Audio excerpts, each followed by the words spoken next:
বিথির মা যাবজ্জীবন কারাদণ্ডের আসামি ছিলেন। হ্যাঁ ভিউয়ার্স, ঠিকই শুনেছেন। দীর্ঘ 20টা বছর শাস্তি মওকুফের পর আদালত তাকে জামিন দেয়। এরপর কোথায় যাবে, কোথায় উঠবে, কার কাছে যাবে? কারাগারের এক কারারক্ষী বলে, আপনার মেয়ে বাংলাদেশের একজন সুপারস্টার সেলিব্রিটি। রাজশাহীতে সারা বাংলাদেশের যে কোনো প্রান্তে তার নাম গিয়ে পড়লে আপনি তাকে খুঁজে পাবেন। হ্যাঁ ভিউয়ার্স, এমনই চাঞ্চল্যকর তথ্য ফাঁস হয়েছে সামাজিক যোগাযোগ মাধ্যমে। তাহলে চলুন এই ঘটনার বিস্তারিত জেনে আসি এবং ঘটনা কতটুকু সত্য তা যাচাই করে নিই। ফারহানা বিথির মা 20 বছর পরে ফিরে এসেছে।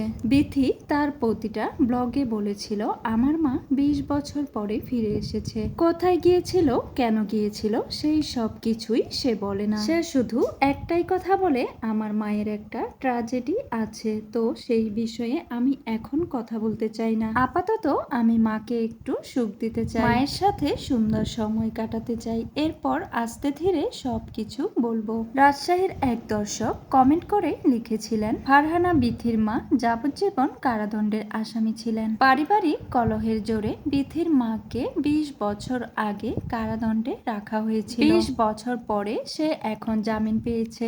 আর এই বিষয়টা ফারহানা বিথি সবার কাছে গোপন রেখেছিল। এমনকি রাত আর তার পরিবারের কেউই এই বিষয়ে কিছুই জানে না।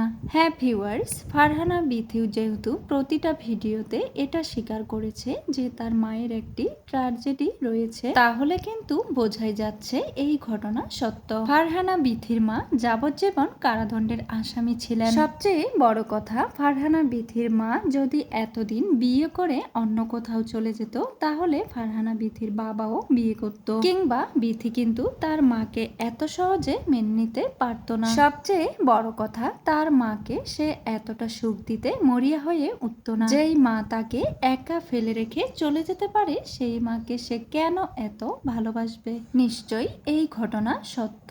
তবে খুব শীঘ্রই এই বিষয়ে বিস্তারিত ঘটনা আপনারা জানতে পারবেন। তবে সেই পর্যন্তই আমাদের সঙ্গে থাকতে হবে। তো ভিউয়ার্স, আপনাদের কি কারো কোনো এই বিষয়ে ধারণা আছে যে বিথির মা কেনই বা যাবজ্জীবন কারাদণ্ডের আসামি ছিলেন? আর কেনই বা আসামি ছিলেন, নাকি আপনাদের কাছে মনে হয় তিনি এতদিন অন্য কোথাও সংসার করে এসেছেন? অবশ্যই আপনারা আপনাদের মূল্যবান মতামতটি কমেন্টে জানাতে একদমই ভুলবেন না। ভিডিওটি ভালো লাগলে অবশ্যই লাইক, কমেন্ট এবং চ্যানেলটিকে সাবস্ক্রাইব করতে একদমই ভুলবেন না।